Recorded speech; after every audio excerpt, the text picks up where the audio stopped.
আসসালামু আলাইকুম ওয়া রাহমাতুল্লাহি ওয়া বারাকাতুহু।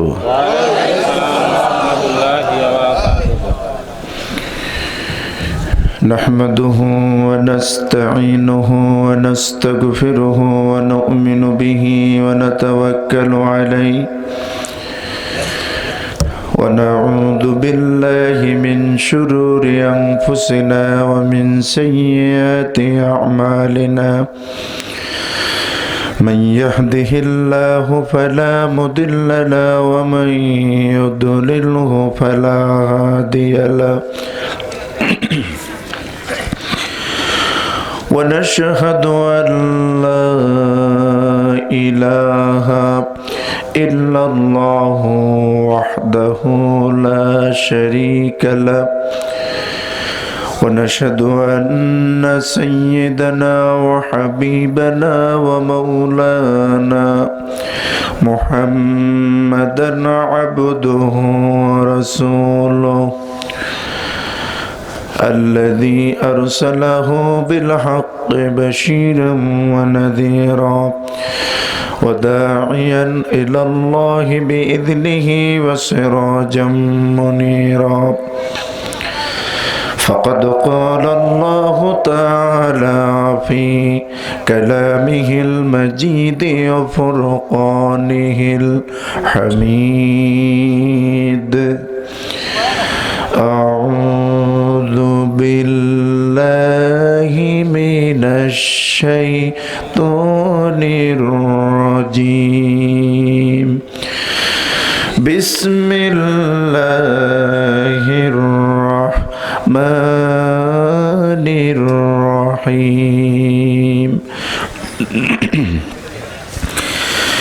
يا أيها الذين آمنوا هل أدلكم على تجارة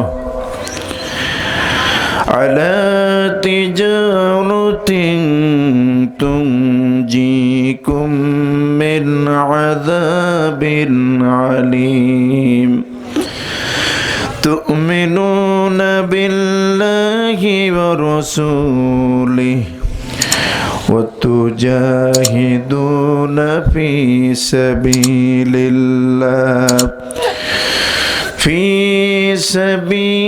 الله بأموالكم وأنفسكم ذلكم خير لكم إن كنتم تعلمون.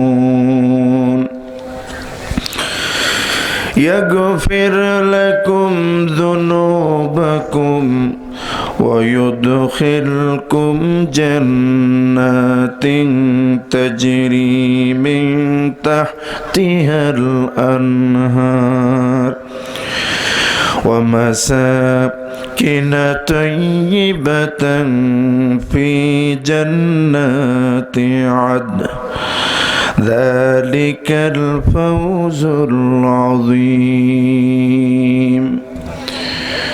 صدق الله العظيم وصدق رسوله النبي الكريم ونحن على ذلك من الشاهدين والشاكرين والحمد لله رب العالمين.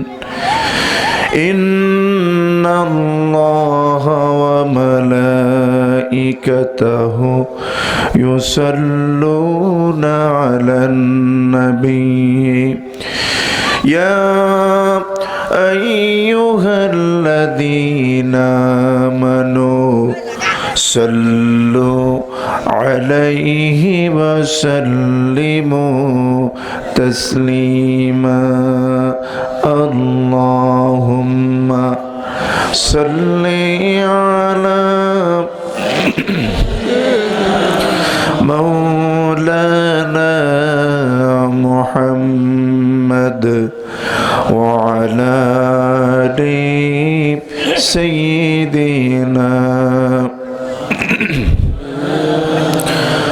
জবান খুলে মোহব্বতের সাথে সবাই পড়ুন আল্লাহুম্মা সাল্লি আলা সাইয়্যিদিনা মাওলানা মুহাম্মদ ওয়া আলা আলি সাইয়্যিদিনা রসুল আমার ভালোবাসা রসুল আমার আলোআশা রসুল আমার প্রেম বিরহের মূল আলোচনা রসুল আমার কাজে কর্মের অনুপ্রেরণা আল্লাহুম্মা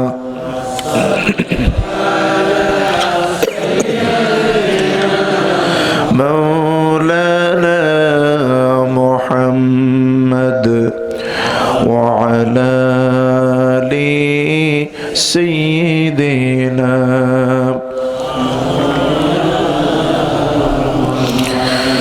কনজুল করমি مولا النعم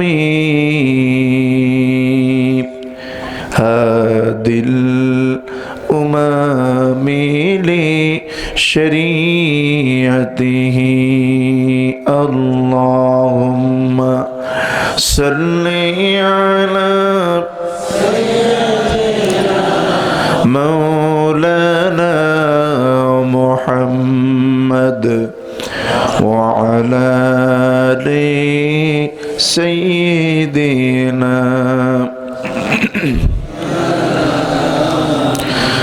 بلغ العلا بكماله كشف الدجى بجماله حسنت جميع خصاله صلوا عليه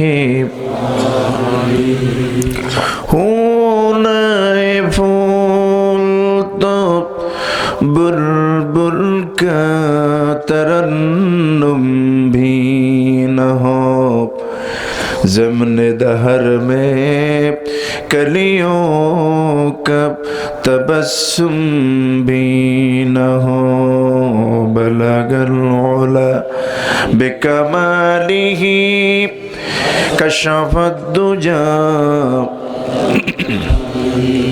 حسنت جمیع صلوا আরবের বুকে মক্কার পরে আমিনার যেথায় ঘর খোদার করুণা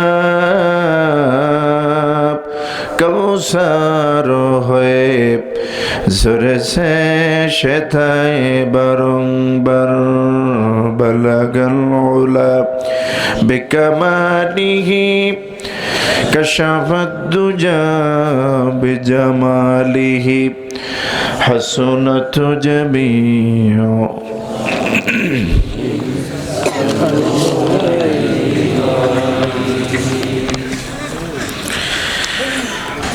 বগুড়া জেলাধীন হেলেঞ্জাপাড়া পূর্বপাড়া গাউসিয়া ফরকানিয়া মাদ্রাসা পীরপাল ঈদগাহ ময়দানে আজকের 93তম বিরাট ইসলামী জলসা উসালে সব মাহফিলের মান্যবর জনাব সভাপতি জনাব আলহাজ আনসার আলী তালুকদার সাহেব বারাকাল্লাহু ফি হায়াতি সহসভাপতিত্ব করছেন জনাব আজিজুর রহমান মোল্লা সাহেব মাহফিল পরিচালনা করছেন আলহাজ মাওলানা আব্দুল মান্নান হেলনজি সাহেব আজকের মাহফিলের প্রধান অতিথি শাহজাহানপুর উপজেলা পরিষদের মাননীয় চেয়ারম্যান জনাব প্রভাষক সোহরাব হোসেন সান্নু সাহেব, বিশেষ অতিথি আলহাজ ভিপিএম সুলতান আহমদ, আমন্ত্রিত মেহমানবৃন্দ, এলাকার গণ্যমান্য ব্যক্তিবর্গ,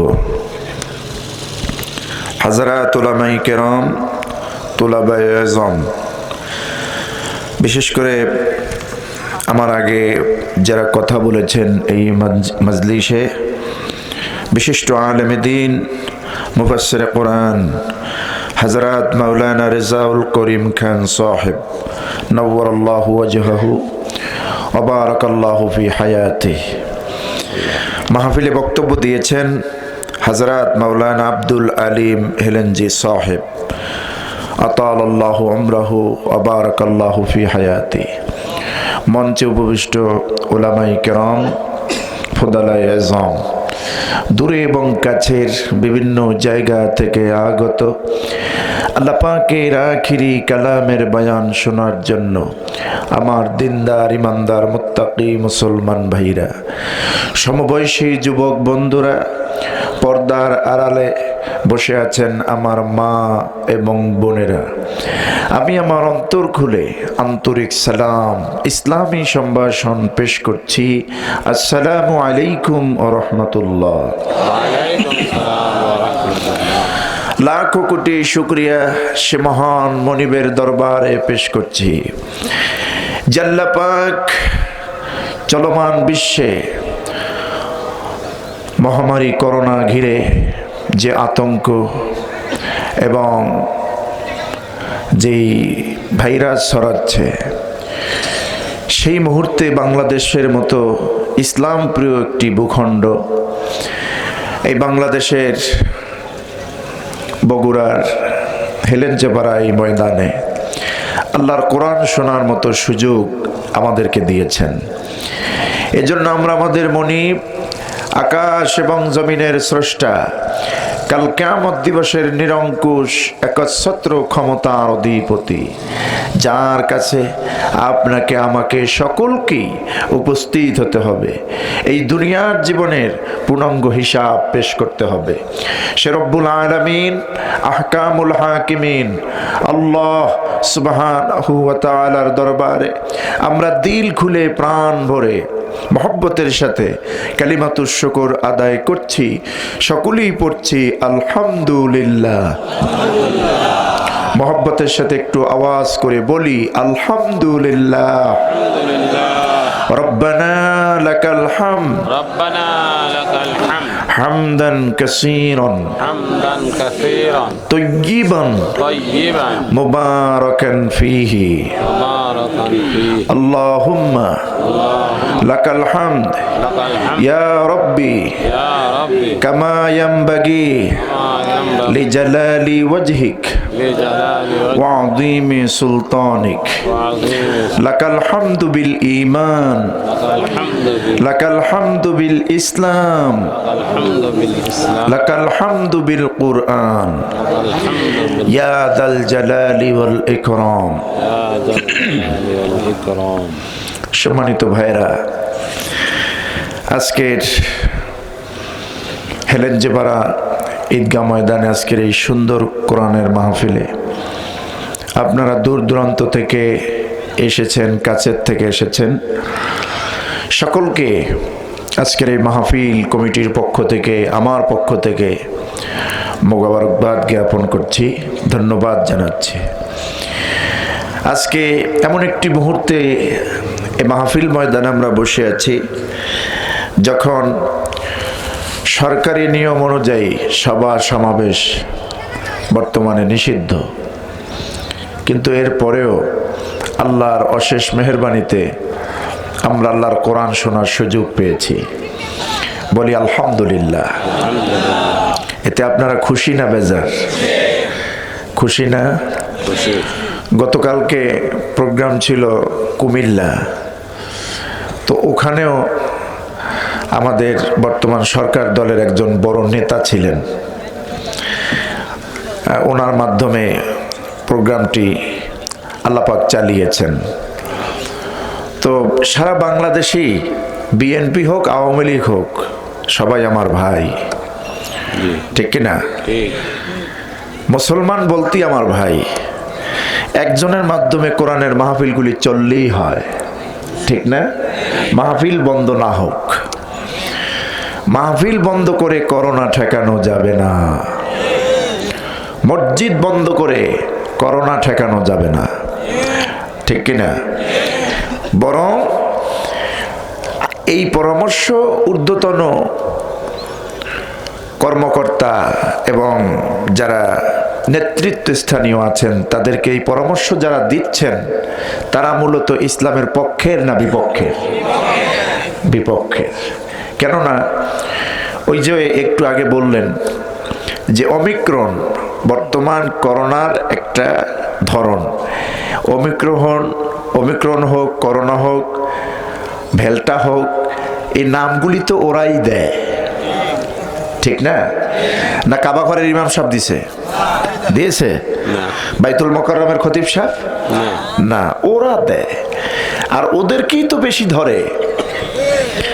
আপনি দেখেন তো সারা পৃথিবীতে কয়জন মসজিদের খতিব, বাংলাদেশ বাদ দিলাম, কয়জন মসজিদের খতিব মারা গেছে করোনায়? আলহামদুলিল্লাহ। কারণ মুসলমানের জন্য সবচেয়ে উত্তম মেডিসিন 5 ওয়াক্ত নামাজের আগে ওযু। এই ওযু শুধু করোনাকে প্রোটেক্ট করে না, আমি হাদিসখানা আগে শোনাচ্ছি।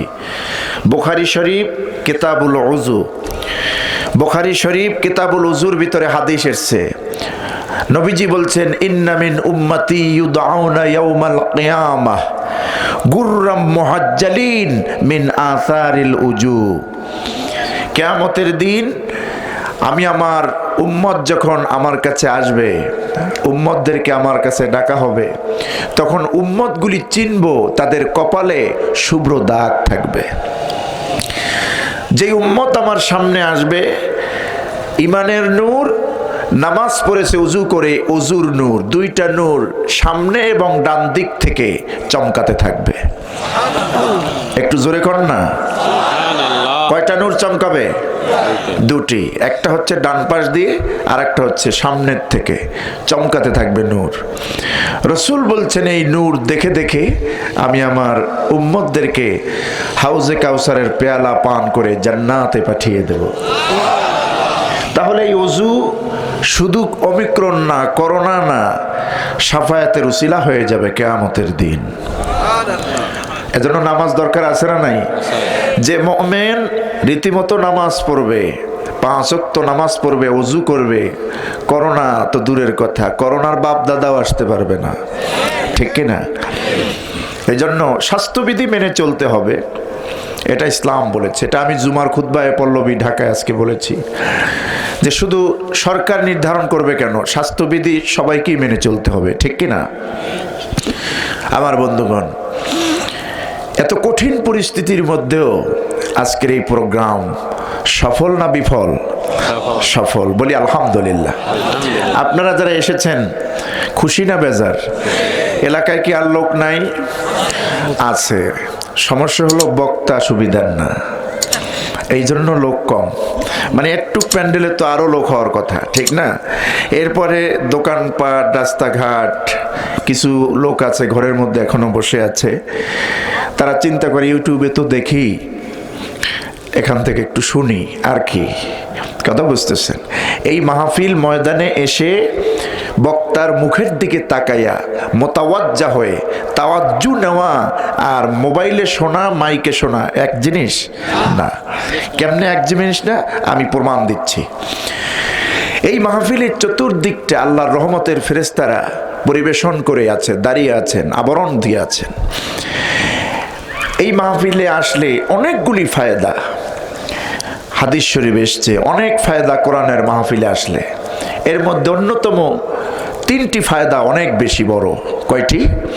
3টি। আমি বলবো 3টি ফায়দার প্রথম নম্বর ফায়দা, যে কোরআন আমরা শুনতে এসেছি, এই কোরআন দেখুন, এই কোরআন শুনতে এসেছি কি?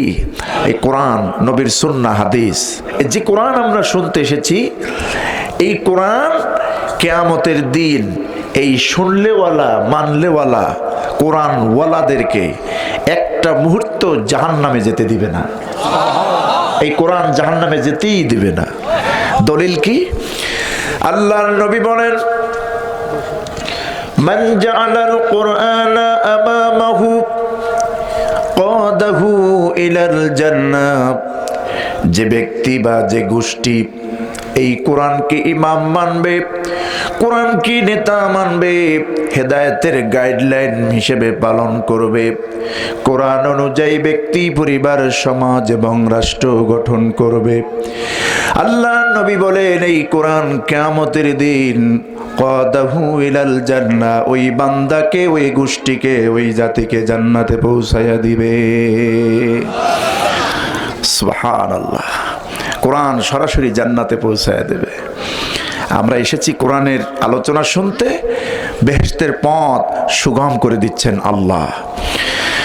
সহিহ মুসলিমের হাদিস, রাসূলুল্লাহ বলেছেন, মান সালাকা তারিকান, যে ব্যক্তি ইলম অর্জন করার জন্য, কোরআন শোনার জন্য আল্লাহর দ্বীনের রাস্তায় বের হয়, মাহফিলের পথে বের হয়, আল্লাহ পাকের রাসূল বলেন, ইয়ালতামিসু ফিহি ইলমান, ওখানে গিয়ে ইলম শিখবে, কোরআন শিখবে, হাদিস শিখবে, কোরআন শুনবে, হাদিস শুনবে, আমল করবে, এই নিয়তে যেই বান্দাগুলি ময়দানে আসে, নবীজি বলেছেন, সাহহালাহুল্লাহু বিহি তরিকান ইলাল জান্নাহ, মাহফিলে আসলো না বান্দা যেন তার জান্নাতের পথ সহজ করে নিল। মাহফিলে এসেছেন যারা, জান্নাতের পথ সহজ করলেন তারা।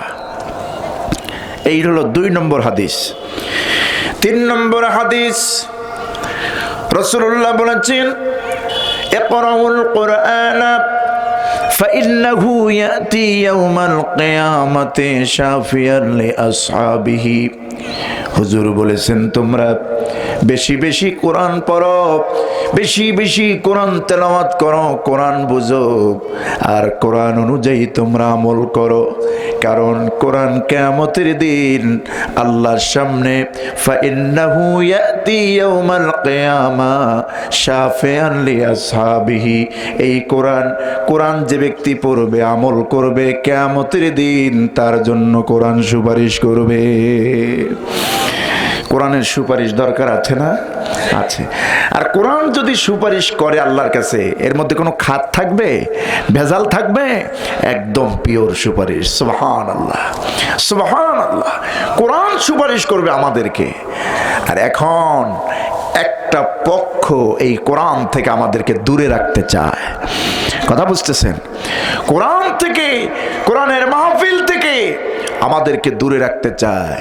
আমরা তো কোরআন থেকে দূরে থাকতে পারবো না, কারণ কোরআন হচ্ছে আমাদের অক্সিজেন। কোরআন ছাড়া আমরা বাঁচতে পারি না। পারি? কোরআন ছাড়া আমরা বাঁচতে পারি না। আল্লাহ বলছেন, যে কেউ এই কোরআনটা মানবে, কোরআন অনুযায়ী অনুসরণ করবে, কোরআন অনুযায়ী চলবে, দুনিয়ায় কোনো ভয় নাই, আখিরাতেও চিন্তা নাই, সরাসরি জান্নাত। আল্লাহ রাব্বুল আলামিন কালামে হাকিমের ভেতরে বলছেন, فمن تبع هدايا فلا خوف عليهم ولا هم يحزنون। আল্লাহ রাব্বুল আলামিন কি সুন্দর করে জানিয়ে দিয়েছেন পৃথিবীর মানুষেরা, শোনো, ফামান তাবিয়া হুদায়া, যে ব্যক্তি কোরআন এই হুদায়া অনুসরণ করবে, অর্থাৎ কোরআন মানবে, ব্যক্তি, পরিবার, সমাজে রূপ দেবে কোরআনের রূপ। আল্লাহ পাক বলেন, ফালা খাউফুন আলাইহিম, তাদের জন্য এই দুনিয়ার জীবনে কোনো ভয় নাই, ওয়ালা হুম ইয়াহজানুন, পরকালীন জীবনে কোনো চিন্তার প্রয়োজন নাই, সরাসরি আল্লাহর জান্নাত। কোরআন মানবে যারা, কোরআন শুনবে যারা, কোরআন অনুযায়ী আমল করবে যারা, তারা কোথায় যাবে? জান্নাতে। সুবহানাল্লাহ। এই জন্য কোরআন ছাড়া আমাদের কোনো গতি আছে? কোরআন নিয়ে বাঁচতে চাই। বলুন, কোরআন নিয়ে বাঁচতে চাই, কোরআন নিয়ে মরতে চাই। এই কোরআন থেকে আমাদেরকে দূরে রাখতে পারবা না, ঠিক কিনা? আমার বন্ধুগণ, আল্লাহ পাকের ইসলামী আন্দোলনের সিপাহ সালার আল্লাহর গোলামেরা এই কোরআনের জন্যই তো জীবন দিয়েছেন। সত্য বলেই জীবন দিয়েছেন, ঠিক কিনা? তারাও পারতেন বাতিলের সামনে মাথা নত করতে। হালুয়া রুটি, ভোগ বিলাসী, দামি গাড়ি, দামি বাড়ির অভাব ছিল না, কিন্তু এগুলি তারা গ্রহণ করে নাই। এই কোরআনের জন্য, এই কোরআন মানতে গিয়া বাড়ির মায়া ছেড়েছেন, নারীর মায়া ছেড়েছেন, সন্তানের মায়া ছেড়েছেন। সন্তানের মুখে কোন দিন যে আব্বা নামটা, আব্বা ডাকটা শুনেছেন তা তার মনে নাই। মাজলুমের হালতে জীবন যাপন করছেন। এই কোরআনকে এই জমিনে বাস্তবায়ন করতে গিয়ে, কোরআনের আইন এই জমিনে প্রতিষ্ঠা করার জন্যে বাড়ি ছেড়েছেন, নারী ছেড়েছেন, সন্তান ছেড়েছেন, চাকরি ছেড়েছেন, সব ছেড়েছেন, এমনকি নিজের জীবনটা পর্যন্ত আল্লাহর দরবারে শহীদের নাজরানা পেশ করেছেন। তবুও এক মুহূর্তের জন্য বাতিলের সামনে মাথা নত করেন নাই, ঠিক কিনা? তারাই হলো সঠিক, তারাই কি সঠিক। আজকে আমি একজনের সাথে কথা বলতে বলতে এই কথাই বলেছি যে বাংলাদেশে যত পীর হোক, বুজুর্গ হোক, অলি হোক, কামেল পীর হোক, বাংলাদেশে ভিআইপি জান্নাতের টিকিটধারী ওই একটাই দল যারা আল্লাহর জমিন আল্লাহর জন্য জীবন দিতে পারে। আপনার দাড়ি কত বড়, জুব্বা কত বড়, কত লক্ষ মুরিদ আছে, এই বিবেচনা করে ভিআইপি টিকিট দেওয়া হবে না। এই জমিনে যদি ভিআইপি টিকিট জান্নাত থেকে পায়, অন্তত বাংলাদেশের জন্য, ইসলামের জন্য, কোরআনের জন্য যারা জীবন দিয়েছে তারাই প্রথম কাতারের শামিল। আমার বন্ধুগণ, তারা জীবনের পরোয়া করেনি, জান্নাতকে বেছে নিয়েছে, দুনিয়াকে তারা প্রাধান্য দেয়নি, ঠিক না? লোভ লালসার মোহে তারা পড়েনি, সত্য বলে গিয়েছেন। ওই পথেই তো আমাদের চলতে হবে। দুনিয়া তো সামান্য, ছোট্ট একটু জায়গা, ছোট্ট একটু সময়, ইলা আজালিম মুসাম্মা, একটি নির্দিষ্ট সময়। তার তো 30, 35, 40 বছর, এই মুরব্বীর 50-60 হয়েই গেছে। আর কি, এ জীবন থাকার জায়গা নয়, দুনিয়াটা থাকার জায়গা নয়, এখানে আল্লাহকে খুশি করার জায়গা। কি বলেন? কবি বলছেন কি সুন্দর করে, जगह जी लगाने के लिए दुनिया नहीं है, जगह जी लगाने के लिए दुनिया नहीं है, इबरत की जाहे तमाशा नहीं है। এটা খেল তামাশার জায়গা নয়, দুনিয়াটা হচ্ছে ইবরত হাসিল করার জায়গা, আল্লাহকে খুশি করার জায়গা, রসুলের বিধান পালন করার জায়গা, ঠিক কিনা? সুতরাং ওই পথে ইসলামী আন্দোলনের সিপাহ সালাররা দিন কায়েমের যেই পথে হেঁটেছেন, চলেছেন, এই পথে তো আমরা আছি নাকি? এই পথে আছি না নাই? কারা কারা আছি? দুহাত উঁচু করে আল্লাহকে একটু দেখায় দেন।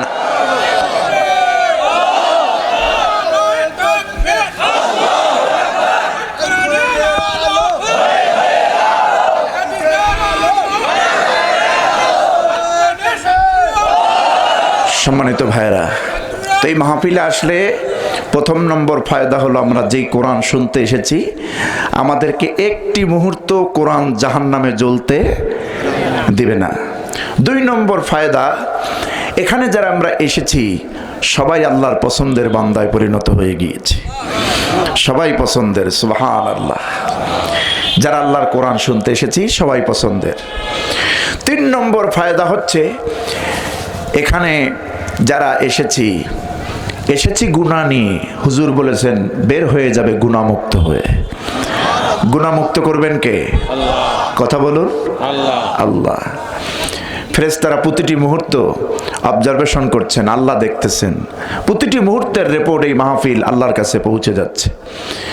ফেরেশতারা বলেন, রব্বুল আলামিন তুমি একটু তাকায় দেখো না, তোমার কোরআনের পাগলেরা হেলেন জাবারা ঈদগাহ মাঠে কিভাবে চাতক পাখির মতো তাকিয়ে তাকিয়ে কোরআন শুনছে।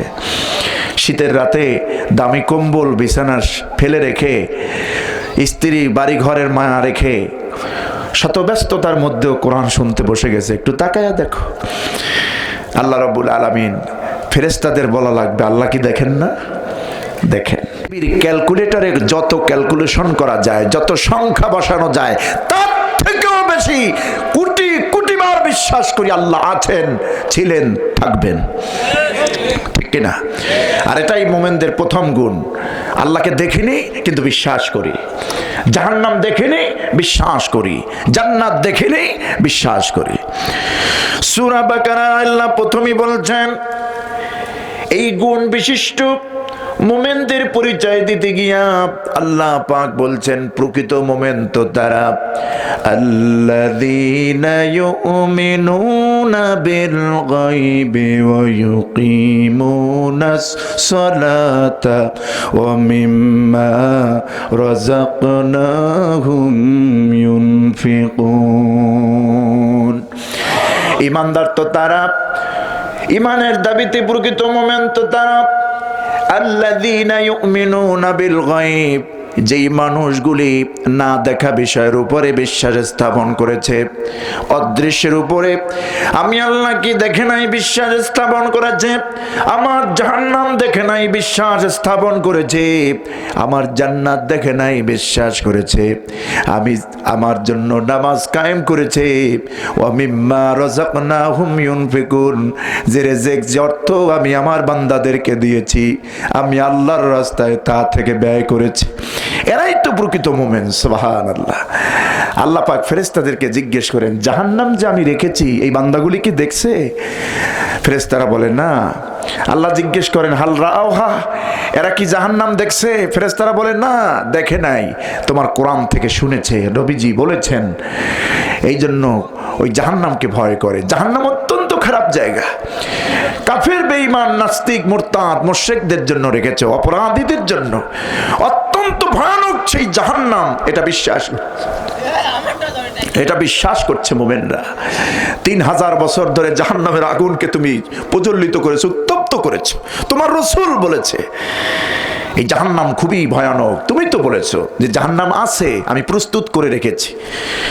সূরা নাবার ভিতরে তুমি বলেছো ইন্না জাহান্নামা কানাত মিরসাদা লিত্তাগিনা মাআবাল লাবিথিনা ফিহা আহকাবা। নিশ্চয়ই আমি জাহান্নাম রেখেছি, প্রস্তুত করে রেখেছি লাবিসিনদের জন্য, নাফরমানদের জন্য, কাফের, মুশরিক, বেঈমান, মুরতাদদের জন্য, নাস্তিকদের জন্য, মুনাফিকদের জন্য এই জাহান্নামে রেখেছি। এই জাহান্নামে তাদেরকে জ্বলতেই হবে। আল্লাহ পাক মোমেনদের জন্য জাহান্নাম রাখেন নাই। মোমেনরা তো যাবে জান্নাতে, আমরা যাব জান্নাতে, বলে ইনশাআল্লাহ। আল্লাহ কবুল করেন, বলেন আমিন। আমরা যাব কোথায়? জান্নাতে। আমরা তো জাহান্নামের আগুনে জ্বলতে পারবো না, পারবো? সেই শক্তি আমাদের আছে? নাই, আমরা পারবো না। জাহান্নাম বড় খারাপ জায়গা, ওই জাহান্নামে আমরা যেতে পারবো না, আগুনে জ্বলতেও পারবো না। আমরা যাব জান্নাতে। জান্নাতে আমাদেরকে আল্লাহ নিবেন, ওয়াদা দিয়েছেন। কে দিয়েছেন ওয়াদা? আল্লাহ পাক। আল্লাহ পাক বলছেন যদি আমার মোমেন বান্দারা যদি ঈমান আনার পরে নেক আমল করে, আমি মোমেনদের জন্যই তো জান্নাত রেখে দিয়েছি। জান্নাত দিব কারে? আমি তো মোমেনদের কি জান্নাত দেব? সূরাতুল বুরুজের ভিতরে আল্লাহ বলছেন ইন্নাল্লাযীনা আমানু ওয়া আমিলুস সালিহাতি লাহুম জান্নাতুন তাজরি মিন তাহতিহাল আনহার যালিকাল ফাওজুল কাবীর। আল্লাহ রাব্বুল আলামিন বলেন নিঃসন্দেহে নিশ্চয়ই যারা ঈমান আনে, জান্নাতে যাওয়ার মূল আইডি হলো ঈমান। মূল আইডি কি? ঈমান, ন্যাশনাল আইডি, পাসপোর্ট যেটি। ঈমান ছাড়া যত বড় ভালো কাজ করেন দাম নাই। জান্নাতে যাওয়ার জন্য প্রথম শর্ত হলো ঈমান আনতে হবে। ইন্নাল্লাযীনা আমানু, নিঃসন্দেহে অসংখ্য মানুষের ভেতরে অসংখ্য মানুষের ভিতরে যারা ঈমান এনেছে, এটা তো মাজির সিগা আমানু, এটা মাজির সিগা না, মাজির সিগা মানে অতীতে ঈমান এনেছে যারা, ওয়া আমিলুস সলিহাত, এবং যারা নেক কর্ম করছে বা করে। আল্লাহ রাব্বুল আলামিন বলেন, ঈমান আনার পরে নেক আমল করে, নামাজ পড়ে, রোজা রাখে, হজ করে, যাকাত দেয়, কোরআনের মাহফিল করে, মানুষের কল্যাণ করে, স্ত্রীকে পর্দা করায়, গরিবকে সহযোগিতা করে, এতিমকে প্রতিপালন করে, ভিক্ষুককে দান সদকা করে, জনকল্যাণমূলক কাজ করে, এই ভালো ভালো নেক আমলগুলি যারা আমার বান্দারা করে, আমি আল্লাহ ঘোষণা দিলাম, লাহুম জান্নাতুন তাজরি মিন তাহতিহাল আনহার, এমন জান্নাত রেখে দিয়েছি তাদের জন্য, শুধু তাদের জন্য এমন জান্নাত রেখে দিয়েছি যেই জান্নাতের তলদেশে নদী নালা প্রবাহমান। যালিকাল ফাউদুল কবীর, আর এটা তাদের জন্য কত বড় সফলতা, যখন জান্নাত পাবে তখন তারা বুঝবে। বন্ধুগণ আমার, এই জান্নাত আল্লাহ রাব্বুল আলামিন মুমিনদের সুখ শান্তির জন্য এমন কিছু নাই যা সেখানে রাখবেন না, সব আল্লাহ রেখে দিয়েছেন। অসংখ্য ফল থাকবে, অসংখ্য ফলের বাগান আল্লাহ পাক রাখবেন জান্নাতের ভিতরে। সূরা ইয়াসিন আল্লাহ বলছেন, লাহুম ফিহা ফাকিহাতুন ওয়া লাহুম মা ইয়াদউন। আল্লাহ পাক বলছেন, সেখানে জান্নাতের মধ্যে তাদের জন্য আমি অনেক কিসমের ফলের বাগান রাখবো। সুবহানাল্লাহ। বাংলাদেশে আমরা কয় পদের ফল খাই? কয়েক পদ। এই বাংলাদেশের সব ফলের আইটেম আবার সৌদিতে পাওয়া যায় না, আমি দেখেছি। সৌদির সব আইটেম আবার মালয়েশিয়ায় পাওয়া যায় না, বাহরাইনে পাওয়া যায় না। অনেকগুলি পাওয়া যায় কিন্তু সব না, কথা বুঝতেছেন? আবার আমাদের দেশের যে ফলগুলি, এতে তো দারুণ ভেজাল, ফরমালিন ছাড়া ফল পাওয়া যায় না। জান্নাতের খাবারের মধ্যে অন্যতম শ্রেষ্ঠ খাবার হচ্ছে ফল, দুধ, মধু। এই তিনটায় বাংলাদেশে ভেজাল আছে না নাই? আচ্ছা। দুধের কালার যতক্ষণ সাদা থাকে ততক্ষণ পানি ঢালে, দিনের বেলা এই কাম, রাতের বেলা তাহাজ্জুদ। কথা বুঝতেছেন? এই হচ্ছে মোমেনদের হালত। মানুষকে ঠকালে আল্লাহ তারে ঠকাবে। লা ইয়াদখুলুল জান্নাতা খিব্বুন ওয়ালা মান্নানুন ওয়ালা বাখিল। সেই হাদিস, প্রতারক, কৃপণ, খোটা দেওয়া ব্যক্তি, তিন ব্যক্তি আল্লাহর বেহেশতে যাবে না। বহুত মানুষ প্রতারণা করে। এই যে মধু, একটা দামি খাবার, জান্নাতি নেয়ামত মধু। এই মধু কি করে জানেন? দেখছেন না আপনারা? বিশাল বালতির মধ্যে, আপনার সিলভারের বালতি এত বড়, এরপরে মৌয়ের কিছু চা কেনে ওর মধ্যে ঢুকাইয়া, চিনি টিনি মাহাইয়া, এরপরে কিছু পোকা যেগুলি আছে, মৌমাছি, এগুলো আনে, একদম সরেজমিনে দেখাচ্ছে প্রমাণ। এই যে নতুন বাসা খাইতে আনলাম, কত বড় মিথ্যাবাদী। কথা বুঝতেছেন? আপনি টেস্ট করবেন, 100% ভেজাল, 100% ভেজাল, যে এই মধু, এটা মধু নয়, চিনি মিশ্রিত। এই যে প্রতারণা করছে, মধু মধ্যে ভেজাল, দুধের মধ্যে ভেজাল, ফলের মধ্যে আপনার ফরমালিন দেওয়া, এই সব কিছু জান্নাতে থাকবে? জান্নাতে থাকবে সব পিওর। পৃথিবীর কোনো মানুষ সেই খাবারের গায়ে হাত দেয় নাই। এমন সব ফল আল্লাহ জান্নাতে রেখে দিয়েছেন। হাদিস শরীফের ভিতরের চিপ নবীজি বলেছেন, বান্দা যখন জান্নাতে বসে যাবে তার আসন গেড়ে, অনেক ফলগুলি ঝুলন্ত থাকবে। রাসূলুল্লাহ বলছেন, বান্দারা দেখবে জান্নাতে বসে সুন্দর সুন্দর ফল ঝুলে আছে।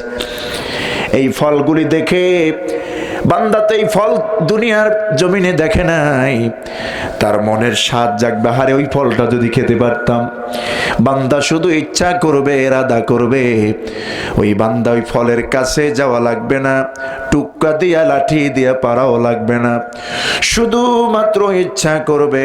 নবীজি বলেছেন, আল্লাহর কুদরতি নিজামে ওই ফল মুখের কাছে চলে আসবে। বান্দা যখন মুখের ভিতরে ফলটি দিয়ে চিবিয়ে চিবিয়ে খাবে, রাসূলুল্লাহ বলেছেন জান্নাতি একটি ফলের এত ঘ্রাণ এত স্বাদ, জান্নাতি বান্দা যখন জান্নাতের একটা ফল মুখের ভিতরে নিয়ে চিবিয়ে খাবে, একটা ফল থেকে মিনিমাম 70 রকমের ঘ্রাণ আর স্বাদ বেরিয়ে যাবে। কয় রকম? 70 রকমের ঘ্রাণ আর স্বাদ বেরিয়ে যাবে জান্নাতের সেই ফল। এখন সেই জান্নাত আমরা চাই কি চাই না? চাই। আল্লাহ পাক সেই জান্নাত আমাদেরকে দিবেন, এই কোরআনের অসংখ্য জায়গায় ওয়াদা দিয়েছেন। শর্ত হলো ঈমান আর নেক আমল। জোরে কোন সুবহানাল্লাহ। আল্লাহ আমাদেরকে কবুল করুন, বলে আমিন। মাহফিল কমিটি আমাকে আসার পথেই বলেছেন যে মাহফিল প্রতিষ্ঠান একটু 5 মিনিট সময় আপনাদের থেকে আমি নিচ্ছি। যে আয়াত আমি তেলাওয়াত করেছি 3টি আয়াত, সূরা সফ থেকে 10, 11, 12 3টি আয়াত তেলাওয়াত করেছি। আশা করি খুব লম্বা চড়া আলোচনা না হলেও 3টি আয়াতের আলোকেই আমরা কথা বলবো। মাত্র 5 থেকে 7টা মিনিট সময় নিচ্ছি। আমাদের মাহফিল কমিটির ভেতরে আছেন যে ভাইয়েরা ব্যাগ নিয়ে আপনাদের কাছে যাবেন। আপনাদের হাত কালেকশন 100 টাকা, 200 টাকা, 500 টাকা, 1000 টাকা, 50 টাকা, 20 টাকা, যে যতটুকুন পারেন, কেউ মাহরুম থাকবেন না মেহেরবানি করে। 5টা মিনিট, জি ভাইরা উঠে যান, সবাই সবার কাছে যান, আমরা কোরআন থেকে আলোচনা শুনবো ইনশাআল্লাহ। একটা লোকও উঠবেন না বেহুদা, যে উঠবেন মাহফিলের পরিবেশ নষ্ট হয়ে যাবে, আল্লাহর কাছে গুনাহগার হবেন সে। একটু মহব্বতের জিকির করুন, কোনো কথা হবে না। সুবহানাল্লাহ ওয়ালহামদুলিল্লাহ লা ইলাহা ইল্লাল্লাহ, সুবহানাল্লাহ ওয়ালহামদুলিল্লাহ লা ইলাহা ইল্লাল্লাহ, সুবহানাল্লাহ ওয়ালহামদুলিল্লাহ লা ইলাহা ইল্লাল্লাহ, সুবহানাল্লাহ। একটু দ্রুত দেন, সবাই দেবেন, কেউ মাহরুম থাকবেন না। 100 টাকা, 200 টাকা, 500 টাকা, 50 টাকা, 20 টাকা, যার যতটুকু অ্যাবিলিটি আছে দিয়ে দেন। সুবহানাল্লাহ ওয়ালহামদুলিল্লাহ লা ইলাহা ইল্লাল্লাহ, সুবহানাল্লাহ ওয়ালহামদুলিল্লাহ লা ইলাহা ইল্লাল্লাহ, সুবহানাল্লাহ ওয়ালহামদুলিল্লাহ লা ইলাহা ইল্লাল্লাহ, সুবহানাল্লাহ আলহামদুলিল্লাহ, লা ইলাহা ইল্লাল্লাহ, সুবহানাল্লাহ আলহামদুলিল্লাহ। এই উঠেন না, আপনারা উঠেন না ভাই, মেহেরবানি করে, পরিবেশটা নষ্ট করেন না। সুবহানাল্লাহ আলহামদুলিল্লাহ লা ইলাহা, সুবহানাল্লাহ। রাস্তাঘাটে, দোকানপাটে, আশপাশে যারা আছেন, মেহেরবানি করে অল্প সময়ের জন্য হলো একটু ময়দানে আসুন, আপনাদেরকে আহ্বান করছি, চলে আসুন। সুবহানাল্লাহ ওয়ালহামদুলিল্লাহ লা ইলাহা, লা ইলাহা ইল্লাল্লাহ মুহাম্মাদুর রাসূলুল্লাহ সাল্লাল্লাহু আলাইহি ওয়াসাল্লাম। হয়েছে না? জি। এখন আসুন, বিতাড়িত ইবলিস যাতে করে ওয়াসওয়াসা না দিতে পারে, ইবলিসের ওয়াসওয়াসা থেকে পানা চাইবো কার কাছে? সবাইকে বলতে হবে আল্লাহর কাছে, পরম করুণাময় আল্লাহর কাছে আমরা দয়ার সাগর যিনি, আমাদের রিজিক দাতা, হায়াত দাতা, আমাদের বেঁচে থাকার তৌফিক যে আল্লাহ দিয়েছেন, সুন্দর পৃথিবীতে যিনি পাঠিয়েছেন, সে আল্লাহর কাছে আমরা পানা চাই ইবলিসের ওয়াসওয়াসা থেকে, যাতে করে ইবলিস আমাদের কাউকে কানে ধরে ঘাড়ে ধরে এই বরকতপূর্ণ মাহফিল থেকে বের করে না নিতে পারে। এজন্য পুরুষ সূচিত কণ্ঠে আমার সঙ্গে আপনারা পড়ুন, আউযু বিল্লাহি মিনাশ শাইতানির রাজিম, বিসমিল্লাহির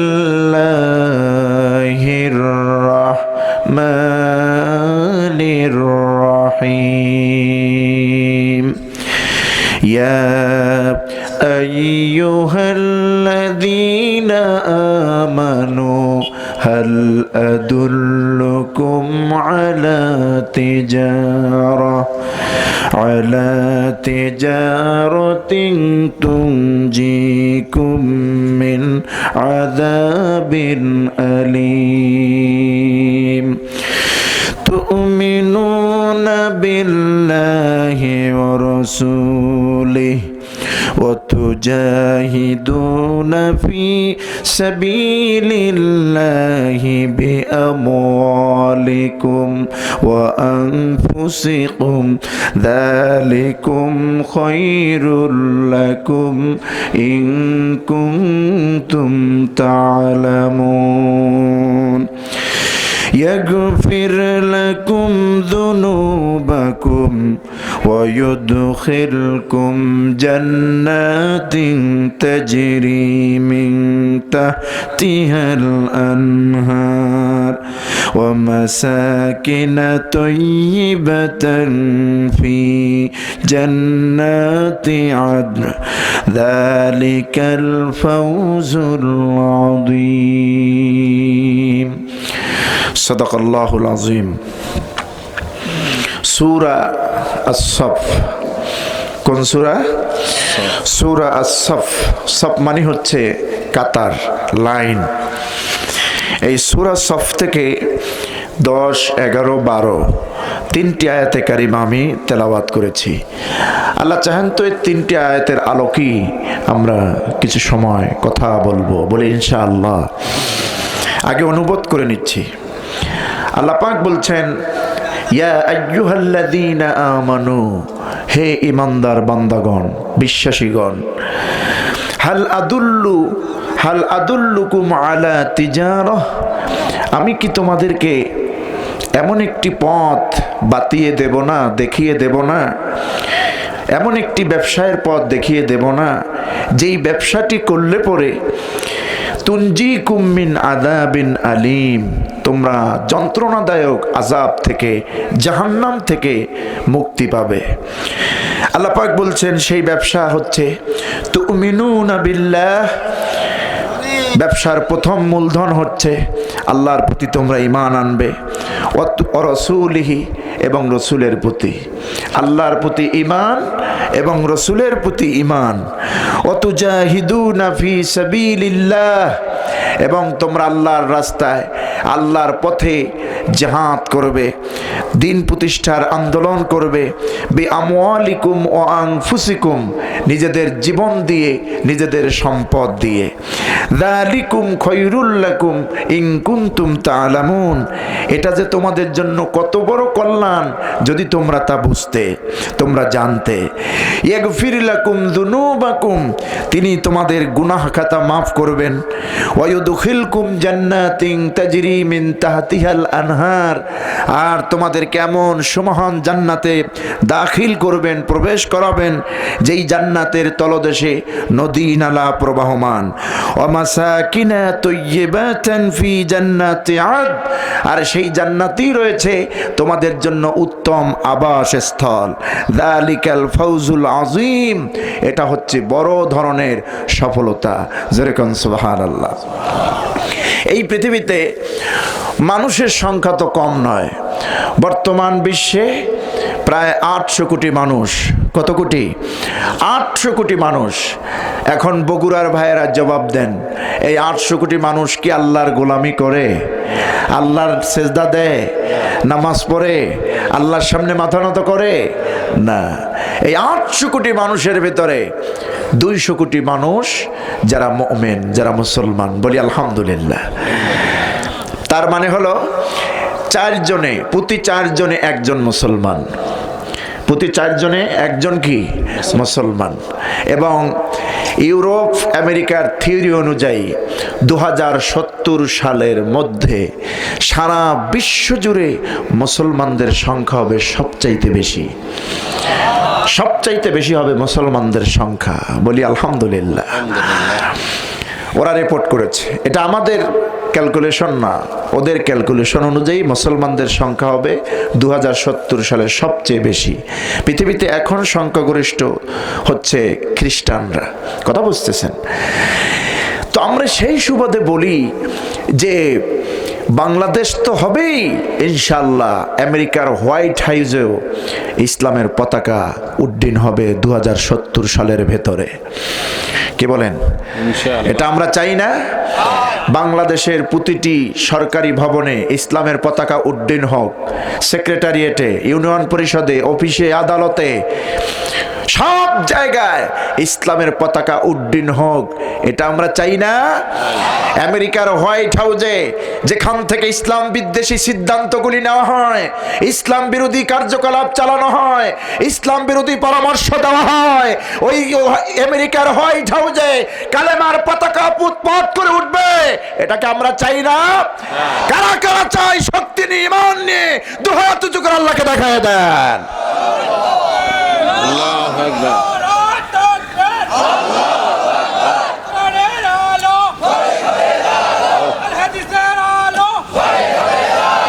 সম্মানিত ভাইরা,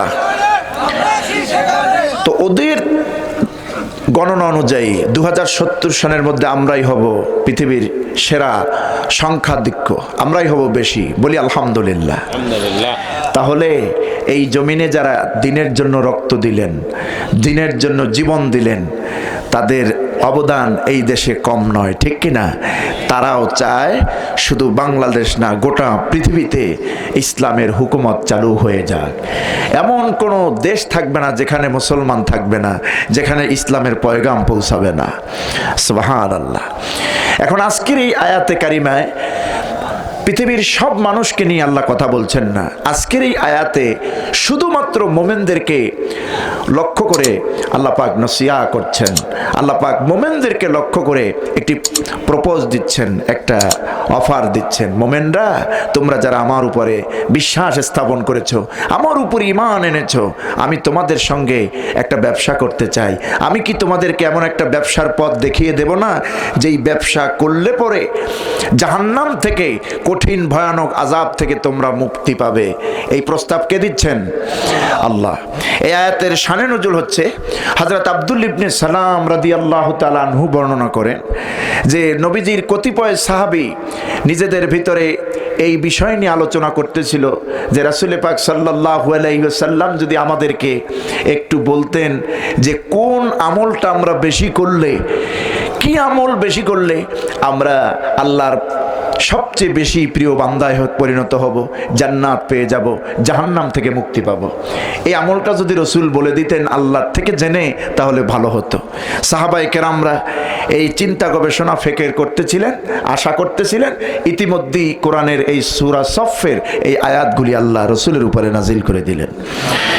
আল্লাহ রাব্বুল আলামিন তার হাবিব বিশ্বনবী মুহাম্মদুর রাসূলুল্লাহ সাল্লাল্লাহু আলাইহি ওয়াসাল্লামকে জানিয়ে দিলেন, নবী হে, আপনি আমার ইমানদার বান্দাদেরকে জানাইয়া দেন, ওরা যেটা চাচ্ছে সেটাই হবে। আমি ওদেরকে একটা সুন্দর ব্যবসা নীতি ওদের সঙ্গে আমি করতে চাই, ব্যবসা করতে চাই। আল্লাহ রাব্বুল আলামিন বলেন, ইয়া আইয়ুহাল্লাযীনা আমানু হাল আদুল্লুকুম আলা তিজারা। হে মুমিন বান্দারা, আমি কি তোমাদেরকে একটা সুন্দর ব্যবসার কথা বলবো না, বলে দেব না, যেই ব্যবসা করলে পরে তুনজিকুম মিন আযাবিন আলীম, যন্ত্রণাদায়ক সেই জাহান্নামের আগুন থেকে তোমরা মুক্তি পাবে। এমন একটা ব্যবসার কথা কি বলবো না? এ কথা কে বলছেন? আল্লাহ বলছেন। আল্লাহ বলছেন, আমি কি তোমাদেরকে ব্যবসাটা দেখায় দেব না? আমরা বলি অবশ্যই। কি বলেন? অবশ্যই আমরা সেই ব্যবসা চাই। আল্লাহর সঙ্গে ব্যবসা করতে রাজি আছেন? দুনিয়ার ব্যবসা তো আমরা ভালোই বুঝি, এখন আখিরাতের ব্যবসা। এটা কিসের ব্যবসা? আখিরাতের ব্যবসা। আল্লাহর সঙ্গে আমরা কি সবাই ব্যবসা করতে চাই? কি বলেন, সবাই ব্যবসা করতে চাই? আল্লাহর সঙ্গে ব্যবসা করলে এই ব্যবসায় লস আছে? এই ব্যবসায় ক্ষতি আছে? লাভের উপরে লাভ কে দিবেন? আল্লাহ পাক বলছেন, সেই ব্যবসা এমন যেই ব্যবসা করলে পরে তুনজিকুম মিন আযাবিন আলীম, জাহান্নামের কঠিন আযাব থেকে তোমরা রক্ষা পাবে। এখন এই ব্যবসার তো মূলধন লাগবে, যেহেতু আল্লাহ পাক আমাদের সঙ্গে ব্যবসা করতে চান, মূলধন লাগবে না? মূলধন কি সেটাও আল্লাহ বলে দিয়েছেন। আল্লাহ রাব্বুল আলামিন বলেন, আমি আল্লাহর সঙ্গে ব্যবসা করতে গিয়া মুমিন বান্দাদের জান মাল কিছুই দেওয়ার দরকার নাই। আমার মুমিন বান্দারা অর্থ করি দেওয়ার দরকার নাই, কোটি কোটি টাকা আমার জন্য ব্যয় করবে এটাও দরকার নাই। আল্লাহ কি সুন্দর প্রথম নম্বর পুঁজিটা চাচ্ছেন, সেটা হলো আমার উপরে দৃঢ় ঈমান আনতে হবে। তুমিনুনা বিল্লাহি ওয়া রাসূলি, সর্বপ্রথম যে পুঁজিটা সেটি হচ্ছে আমার মোমেন বান্দারা যেন পুরোপুরি আমার উপর ঈমান আনে। দেখুন, কথা বলছেন মোমেনদের সঙ্গে, ব্যবসা করতেছেন আল্লাহ মোমেনদের সঙ্গে, আবার মোমেনদের কি বলছেন? প্রথম পুঁজি হলো আমার সঙ্গে ব্যবসার প্রথম পুঁজি কি? ঈমান। তুমিনুনা বিল্লাহি ওয়া রাসূলি, তারা যেন, তোমরা যেন আল্লাহর প্রতি এবং তার রসুলের প্রতি ঈমান আনয়ন করো। এই পৃথিবীতে সবচেয়ে বড় সম্পদটার নাম কি জানেন? কথা বলেন তো। পৃথিবীতে মুসলমানের কাছে, ইমানদারের কাছে সবচেয়ে বড় সম্পদ কি? ঈমান। ঈমান, ঈমান, সবচেয়ে বড় সম্পদ হচ্ছে ঈমান। আমেরিকার গোটা পৃথিবী যেই রাষ্ট্রটা সুপার পাওয়ার হিসেবে শাসন করে, আমেরিকার বর্তমান রানিং প্রেসিডেন্ট জো বাইডেন, তার কি ক্ষমতা একটু একটু না, অনেক ব্যাপক ক্ষমতা। আমার দেশের একজন রিক্সাওয়ালা, বাড়ি নাই, গাড়ি নাই, তারপরে বিলাসবহুল জীবনযাপনের কোনো ব্যবস্থা নাই, রিক্সা চালালে রুজি আছে, নাইলে রুজি নাই, কিন্তু সে 5 ওয়াক্ত নামাজ পড়ে, আল্লাহকে বিশ্বাস করে, ঈমান নামক সম্পদটা তার আছে। এখন এই রিক্সাওয়ালার ঈমান আছে, আল্লাহর প্রতি বিশ্বাস স্থাপন করে। জোর কণ্ঠে বলুন, এই রিক্সাওয়ালার যেই সম্পদ আছে, জো বাইডেনের কি সেই সম্পদ আছে? কথা বলুন, নাই। কেন নাই? কারণ Joe Biden, Donald Trump, Barack Obama, Kofi Annan থেকে শুরু করে বিশ্ব বড় বড় নেতারা, এই দুনিয়ার ক্ষমতা আছে, কিন্তু আল্লাহকে তারা মানছে না। ঈমান নামক সম্পদটা নাই। এই ঈমান নামক সম্পদটা না থাকার কারণে এই দুনিয়ায় যা করে যাচ্ছে, চোখটা বুঝলে মালাকুল মউত যখন এসে তাদেরকে জান কবজ করে নেবে, তখনই তাদের ঠিকানা কোথায়? জাহান্নাম, জাহান্নাম। এই জন্য রিক্সাওয়ালা, 2 পা চালানো রিক্সাওয়ালার সবচেয়ে দাম। জো বাইডেনের থেকেও তার সম্পদ আছে বড়। সেই সম্পদের নাম কি? ঈমান। ঈমান নামক সম্পদটা রিক্সাওয়ালার আছে বলে এই দুনিয়ার সামান্য দিন এটাকে মূল্যায়ন করে না, যে আমার তো ঈমান আছে, এই দুনিয়া যতই কষ্ট পাই পরকালে তো আল্লাহ শান্তি দিবেন, সুবহানাল্লাহ। এই জন্য ঈমানের দাম বেশি, ঈমানের দাম বেশি। ওই যে প্রথম বলছিলাম, কিয়ামতের দিন বান্দার সামনের থেকে ডান থেকে 2টা আলো বিচ্ছুরিত হবে, নূর। একটা হচ্ছে ঈমানের নূর, আর একটা হচ্ছে উযু যে করে নামাজ পড়েছেন, এই উযু আর নামাজের নূর। এই যে ঈমান নামক সম্পদ, এই সম্পদ সাহাবায়ে কেরাম ছাড়তে রাজি ছিলেন না। ঈমান আনার কারণে সাহাবীরা মার খেয়েছেন, অসংখ্য সাহাবী জীবন দিয়েছেন ঈমানের কারণে। উহুদের ময়দানে আমিরে হামজা জীবন দিয়েছেন ঈমানের কারণে। হযরতে রাসূলুল্লাহর চাচা আমির হামজার কলিজাটা ভিতর থেকে বের করে তারপরে মুখ দিয়ে চাবিয়ে চাবিয়ে, দাঁত দিয়ে চাবিয়ে চাবিয়ে খেয়েছে। আমার বন্ধুগণ, এর কোনো শত্রুতা ছিল না, দুনিয়ার কোনো লোভ ছিল না। হযরত আমিরে হামজা শুধু ঈমান এনেছেন আল্লাহর প্রতি এবং রসুলের প্রতি। কার প্রতি? আল্লাহর প্রতি এবং রসুলের প্রতি। সুবহানাল্লাহ। আল্লাহর প্রতি এবং রসুলের প্রতি ঈমান আনতে গিয়ে হযরত বেলাল সব হারিয়েছেন, কিছুই পান নাই, কিছুই নেন নাই। কেমন ঈমান লালন করেছিলেন হযরত বেলাল। হাবশী গোলাম, কুচকুচে কালো খাটো মানুষ, ঠোঁটগুলি বড় বড়, চেহারার মধ্যে অত সৌন্দর্য নাই হযরত বেলাল, কিন্তু ঈমান নামক নূরটা যখন তার মধ্যে ঢুকেছে, হযরতে বেলালের মতো মানুষ আর হয় না। ঈমান নামক সম্পদ যখন ঢুকেছে, উমাইয়া কাফের নেতা তাকে কত না টর্চার করেছে ঈমান বাদ দেওয়ার জন্য, আল্লাহ রসুল বাদ দেওয়ার জন্য। তাকে মারধর করেছে, এত ব্যাপক মারধর করেছে, শরীরের পোশাকগুলি হযরতে বেলাল থেকে শরীরের পোশাক খুলে নিয়েছে। কোন রকম লজ্জাস্থানটু ঢাকার জন্য যতটুকুন কাপড় লাগে ততটুকুন ছিল। ছুটন্ত ঘোড়া, পাগলা ঘোড়া ছুটিয়ে দিয়েছে, গলায় রশি বেঁধে পায়ের সঙ্গে লাগাইয়া দিয়েছে, মরুদ্যানে ঘোড়া ছুটাইয়া দিয়েছে। সমস্ত শরীরে কাপড় নাই, হযরতে বেলালকে টেনে হেসড়ে ঘোড়া নিয়ে যাচ্ছে, ঘোড়া দৌড়াচ্ছে পিছনে পিছনে হযরতে বেলাল রশির মধ্যে। হযরতে বেলালের শরীর থেকে পিঠের চামড়াগুলি উঁচু নিচু জায়গায় পড়ে পড়ে খসে যাচ্ছে পাথরের আঘাতে, বালুর ঘষায়। আমার বন্ধুগণ, মুখের থেকে গোশতগুলি পড়ে যাচ্ছে, বুকের থেকে চামড়াগুলি করে যাচ্ছে। এই অবস্থায় হযরতে বেলালকে অনেক দূরে নিয়ে ছুটন্ত ঘোড়া সেখানে ছুটে গিয়েছে, মরুদ্যানে উত্তপ্ত বালুর মধ্যে চেপে রেখেছে হযরতে বেলাল। পিছনের গোশত নাই, পিছনের চামড়া নাই, ছিটকি ছিটকি দিয়ে রক্ত বেরিয়ে যাচ্ছে। এই অবস্থায় হযরতে বেলালকে চেপে ধরেছে, মরুদ্যানে উত্তপ্ত বালুর মধ্যে চিৎ করে শোয়া দিয়া ভারী পাথর দিয়া বুকের উপরে চাপা দিয়েছে। উমাইয়া কাফের বলছে, বেলাল রে, এখনো সময় আছে, মুহাম্মাদের ধর্ম ছেড়ে দে, ইসলাম ছেড়ে দে, আল্লাহ ছেড়ে দে, কোরআন ছেড়ে দে, ঈমান ছেড়ে দে, তোরে আমরা বাঁচায়া দেই। আমার বন্ধুগণ, জবান খুলে বলুন তো, হযরতে বেলাল কি একটা মুহূর্তের জন্য তাদের এই দাবি মেনে নিয়েছিল নাকি? কথা বলুন, তাদের এই দাবি মানেন নাই। হযরতে বেলাল মুখে তার ভাষা নাই, মুখে তার শব্দ নাই, আঘাত খেয়ে খেয়ে এতটা দুর্বল হয়ে পড়েছেন।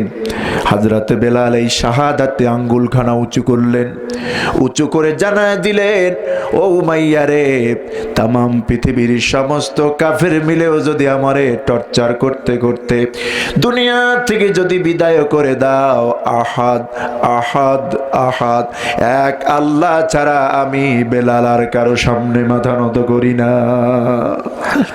কেমন ঈমান লালন পালন করেছে, সুবহানাল্লাহ, কেমন ঈমান লালন করেছেন, যার কারণে হযরতে রাসূল পাক সাল্লাল্লাহু আলাইহি ওয়াসাল্লাম মেরাজ থেকে এসে বেলালকে ডাক দিলেন, বেলাল, তুমি এমন কি আমল করো যে তোমার আওয়াজ আমি সিদরাতুল মুনতাহায় পেয়েছিলাম?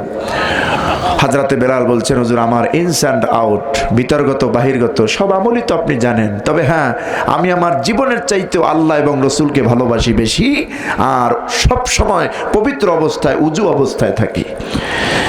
বন্ধুগণ আমার, এই জন্য আল্লাহ রাব্বুল আলামিন মোমেনদের সঙ্গে ব্যবসা করবেন, মোমেনদের থেকে মূলধন নেবেন দুইটা। মোমেনদের থেকে মূলধন কয়টা? একটা হলো তুমিনুনা বিল্লাহি ওয়া রাসূলি, একটা হলো আল্লাহ এবং রসুলের প্রতি বিশ্বাস।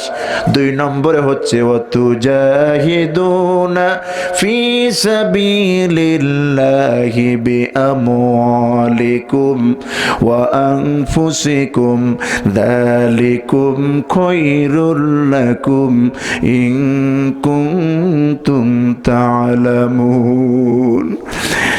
আল্লাহ রাব্বুল আলামিন বলেন, মুমিন বান্দাদের থেকে দুটি পুঁজি আমি চাই। প্রথম নম্বরে হলো ঈমান, দুই নম্বর পুঁজি হলো আমার রাস্তায় জান মাল দিয়ে তারা জিহাদ করবে। এখন এই জিহাদের অপব্যাখ্যা করছে নাস্তিকেরা, কথা বুঝতেছেন? তারা বুঝাতে চায় জিহাদ মানে মারামারি করা, জিহাদ মানে সন্ত্রাসবাদ করা, জিহাদ মানে জঙ্গিবাদ করা। এই অপব্যাখ্যা দিয়ে ইসলামের ব্যাপারে দুর্নাম ছড়াচ্ছে, ঠিক কিনা? জিহাদ মানে জঙ্গিবাদ নয়, জিহাদ মানে সন্ত্রাসবাদ নয়। জিহাদ শব্দের অর্থ হচ্ছে আল্লাহর দ্বীন, আল্লাহর জমিনে যে কোনো উপায়ে প্রাণান্তকর চেষ্টা করে আল্লাহর জমিনে আল্লাহর দ্বীন প্রতিষ্ঠা করা। এটার নাম হচ্ছে মুজাহাদা, জিহাদ। সাহাবায়ে কেরাম করেছে, তাবেঈনরা করেছে, বর্তমান বিশ্বে আল্লাহর গোলামরা করতেছেন না? আপনারা কি ভাবেন জিহাদ এত বড় সোজা? তাদের মুজাহাদা এত বড় সোজা? সন্তান ঘরে রেখে, স্ত্রী ঘরে রেখে দিনের পর দিন তারা মাজলুম হয়ে পড়ে আছে, শুধুমাত্র কার খুশির জন্য? আল্লাহর খুশির জন্য ঈমান দিয়েছেন, আল্লাহরে ঈমান এনেছেন, আর জানমাল সবকিছু সুপর্দ করে দিচ্ছেন। এক তো ঈমান আনলেন, সারা পৃথিবী কোরআনের কথা বলেছেন, ইসলামের কথা বলেছেন, দিনের দায়ীরা। মানুষের ঘর বাড়ি ভাঙচুর করেন নাই, মানুষের ঘরে গিয়ে আগুন জ্বালান নাই, অর্থ করি কেড়ে নেন নাই, সম্পদ লুটে নেন নাই, চুরি করেন নাই, বদমাশি করেন নাই, মানুষকে হত্যা করেন নাই। তবু আজকে এই মানুষগুলি মাজলুম, শুধুমাত্র কোরআনের কথা, দিনের কথা, আল্লাহর দিনের পয়গাম চলার কারণে, আল্লাহর দিনের পথ, আল্লাহর দিনের পথে মুজাহাদা করার কারণে। ঠিক কিনা? আল্লাহর জমিনে আল্লাহর দিন প্রতিষ্ঠা করার কারণে তারা আজকে মাজলুম, তারা আজকে অসহায় হয়ে পড়ে আছে। তাদেরও তো সন্তান আছে, আমার যেরকম সন্তান আছে, আমার মেয়ের থেকে যেমন আমার আব্বা ডাকটা শুনতে ভালো লাগে, তাদেরও তো তার মেয়ের থেকে বারবার আব্বা নামটা ডাক শুনতে ভালো লাগে। আমার যেমন স্ত্রীর কাছে সময় কাটাতে ভালো লাগে, আমার যেমন আমার বাবার কাছে, আমার মায়ের কাছে সময় কাটাতে ভালো লাগে।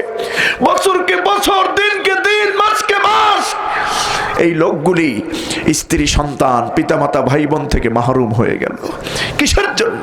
ওয়াতুজাহিদুনা ফি সাবিলিল্লাহি বিআমওয়ালিকুম ওয়া আনফুসিকুম। তারা জান দিয়ে, মাল দিয়ে, সর্বস্ব দিয়ে আল্লাহর রাস্তায় তারা জীবন দিচ্ছেন, আল্লাহর রাস্তায় তারা লড়াই করতেছেন, শুধুমাত্র দিন কায়েম করার জন্য, দিন কায়েম করার জন্য। এই মানুষগুলি যদি আল্লাহর রাস্তায় মৃত্যুবরণ করে, এরা কি মৃত? না। আল্লাহ বলছেন এদেরকে তোমরা মৃত্যু বলবে না, দুনিয়ার মানুষ। কে বলছেন? আল্লাহ। যেই বান্দাগুলি কোরআনের জন্য, ইসলামের জন্য, আমার দিনের জন্য, আমি আল্লাহর জন্য, আমার নবীর জন্য এই পৃথিবীতে যারা জীবন দেয়, এই মানুষগুলিকে তোমরা মৃত বলো না। ولا تقولوا لمن يقتل في سبيل الله أموات بل أحياء ولكن لا تشعرون। এদেরকে তোমরা মৃত্যু বলো না যারা আমি আল্লাহর রাস্তায় শহীদ হয়েছেন, বরং এরা জীবিত, তোমরা এটা অনুধাবন করতে পারো না। সুবহানাল্লাহ। মৃত্যুর পর তো তাদের কোনো চিন্তা নাই, আর মৃত্যুকে তারা হাদিয়া মনে করে। যারা ইসলামী আন্দোলন করে, আল্লাহর দ্বীন আল্লাহর জমিনে কায়েম করতে চায়, এরা তো মৃত্যুকে হাদিয়া মনে করে, তোহফা মনে করে। এপারে দুনিয়া, ওপারেই জান্নাত, ওপারেই জান্নাত। এই জন্য শহীদের মৃত্যুর দেহ গোসল করানো হয় না। যেই কাপড় পরে, যেই শহীদ, যেই কাপড় পরে তার শহীদের মৃত্যু হয়ে যায়, যে পোশাকটা শরীরে থাকে, ওই পোশাক নিয়ে তাকে কবরে দাফন করা হয়। কবরে রাখার পর আল্লাহ পাক ফেরেশতাদেরকে বলেন, ও আমার ফেরেশতারা, এই কবরে আমার শহীদ বান্দা প্রবেশ করেছে, কোনো প্রশ্ন নাই, কোনো প্রশ্ন করবি না, ডিস্টার্ব করবি না আমার বান্দাকে। আমি আল্লাহ কি পেতে যে, আমি আল্লাহ কি খুশি করতে যে, স্ত্রী, পুত্র, সন্তান, পিতা মাতা, দুনিয়ার সমস্ত মায়া ত্যাগ করেছেন, আমি আল্লাহরে ছাড়ে নাই, আমি আল্লাহকে ছাড়ে নাই। এই বান্দাগুলির কোনো প্রশ্ন হবে না, কবর থেকে বেরিয়ে যা, এই কবরের মধ্যে জান্নাতের বিছানা বিছায়া দে, আমার বান্দাদেরকে ঘুম পড়াইয়া দে। দুনিয়ায় বহু জেল জুলুম সহ্য করেছে, ফাঁসির মঞ্চ গ্রহণ করেছে, গুলির আগায় জীবন দিয়েছে, দুনিয়ায় শান্তি করতে পারে নাই, বাড়িতে ঘুমাতে পারে নাই, মানুষের লড়ানি, হয়রানি, মিথ্যা মামলা, শুধু কোরআনের জন্য, ইসলামের জন্য, আমার দ্বীনের জন্য। ও আমার ফেরেশতারা, মোটেও কবরে থাকবি না, সওয়াল জব করবি না, জান্নাতের বিছানা বিছায়া দে, আমার বান্দাগুলি একটু আরামে ঘুমাবে, আমার বান্দাগুলি একটু আরামে ঘুমাবে, ডিস্টার্ব করিস না, যা তোরা বের হয়ে যা, আমার বান্দাদের কোনো সওয়াল নাই, কোনো প্রশ্ন নাই। ফেরেশতারা বলবেন, ও আল্লাহর বান্দা, তুমি বড় ভালো জীবন যাপন করেছো, আল্লাহ পাক তোমার উপরে খুশি আছেন, সুতরাং তুমি শুয়ে যাও জান্নাতের পরিবেশে। জান্নাতের বিছানা বিছিয়ে দেওয়া হবে কবরের ভেতরে। ফেরেশতারা বলবেন বান্দার নাম কানাউমিল আরশ, ঘুমিয়ে যাও দুলামেয়ার মতো আরাম করে। দুলামেয়া যেমন বাসার সজ্জায় আরামে ঘুমায়া যায় নতুন বউ নইয়া, তুমি ওই রকম ঘুমিয়ে যাও ইলা ইয়াউমিল কিয়ামা, কিয়ামত পর্যন্ত ঘুমাও, কেউ তোমার ডিস্টার্ব করবে না, আরামে ঘুমিয়ে যাও। ইমান নিয়ে আসতে গিয়ে কিচ্ছু আনতে পারো নাই, দুনিয়ায় শান্তি করতে পারো নাই, ইমান নিয়ে এসেছো, আর কিচ্ছু লাগবে না, আল্লাহকে খুশি করে এসো তো তুমি ঘুমাও। বান্দা ঘুমিয়ে যাবে, কিয়ামত পর্যন্ত ঘুমাবে। ইসরাফিল আলাইহিস সালামকে অর্ডার করবেন, সিংহায় ফুৎকার হয়ে যাবে, ইসরাফিল আলাইহিস সালাম ফুৎকার দিবেন, সারা দুনিয়া লয় হয়ে যাবে, আকাশ ভেঙে পড়বে, সূর্যটা ভেঙে পড়বে, একাকার হয়ে যাবে, সমুদ্রের পানিগুলি শুকিয়ে যাবে, এই জমিন থরথর করে কাঁপবে। আল্লাহ পাক বলবেন মানুষকে উঠাইতে যাও, ফেরেশতাদেরকে পাঠিয়ে দিবেন, উঠাও, সব মানুষ কবর থেকে উঠাও। কোরআনে কারীম আল্লাহ বলেন ওয়ানুফিক ফিস-সূরি ফাইযা হুম মিনাল আজদাসি ইলা রাব্বিহিম ইয়ানসিলুন। যখন নাকি সিংহায় ফুৎকার হবে, এই কবরের ভিতরে অন্তরিস্থ যত প্রাণী আছে, মানুষ যা আছে সব বেরোবে, আর মানুষেরা ইলা রব্বিহিম ইয়ানসিলুন, তার রবের দিকে ধাবিত হবে, সেখানে উঠে যাবে। তখন ওই শহীদরা, মোমেনরা, যারা ঈমান নিয়ে আল্লাহকে খুশি করে কবরে ঘুমিয়ে আছে, তারাও কি কবরে থাকবে না? তাদেরকে উঠাতে আসবে ফেরেশতা। ও আল্লাহর বান্দা ওঠো, এটা তোমার চিরস্থায়ী শান্তির জায়গা নয়, ওঠো ওঠো, এখন তো কিয়ামত হয়েছে, হাসর কায়েম হবে, হিসাব নিকেশের ব্যাপার আছে, আল্লাহর দপ্তরে আল্লাহর সামনে একটু হাজিরা দাও, তোমার জন্য সুখ শান্তির জায়গা তো জান্নাত আল্লাহ রেখে দিয়েছেন, ওঠো আল্লাহর বান্দা। এই মোমেন বান্দাগুলি ফেরেশতারা যখন উঠাতে আসবে, মোমেন বান্দাগুলি হঠাৎ তাদের ঘুম ভেঙে যাবে, কারণ কবরে রাখার পরে যে ঘুমটা দিয়েছিল, এক ঘুমে কিয়ামত, এক ঘুম দিয়েছে কিয়ামত, একটানা ঘুম, এর মধ্যে ঘুম ভাঙবে না, এমন ঘুম ভাঙবে না। যখন কিয়ামতের আওয়াজ পাবে, সঙ্গে সঙ্গে বান্দাদেরকে ফেরেশতারা উঠাতে আসবেন, আল্লাহর বান্দা ওঠো ওঠো, আর ঘুমায়ও না। ওই জান্নাতি বান্দাগুলি তারা যখন দেখবে ফেরেশতারা উঠাতে আসছেন, ঘুমটা ভেঙে যাবে। ওই বান্দাগুলি নিজেদের চোখ ডলতে থাকবে, চোখ ডলে ডলে এইভাবে আফসোস করে বলবে ক্বালু ইয়া ওয়াইলানা মান বা'আসানা মিন মারকাদিনা হাযা মা ওয়া'দার রাহমানু ওয়া সাদাকাল মুরসালুন। ওই জান্নাতি বান্দারা কবরে বসে শহীদরা বলবে, মোমেনরা বলবে, ঈমান নামক সম্পদ নিয়ে যারা গিয়েছে, তারা বলবে ইয়া ওয়াইলানা মান বা'আসানা মিন মারকাদিনা, হায় আফসোস, একটু আরামের ঘুম দিয়েছিলাম কবরে, একটু আরামের ঘুম দিয়েছিলাম, কে আমাদেরকে জাগ্রত করলো, কে আমাদের ঘুম ভাঙলো? ভাইরা আমার, একটু কি ঘুম দিয়েছিল কবরের মধ্যে? না, একটু তো ঘুম দেয় নাই, কোটি কোটি বছর ঘুমিয়েছে, বান্দা টের পায় নাই, কারণ এমন শান্তির জান্নাতি ঘুম দিয়েছে, জান্নাতের সঙ্গে কবরের সুরঙ্গ পথ আল্লাহ তৈরি করে দিয়েছিলেন।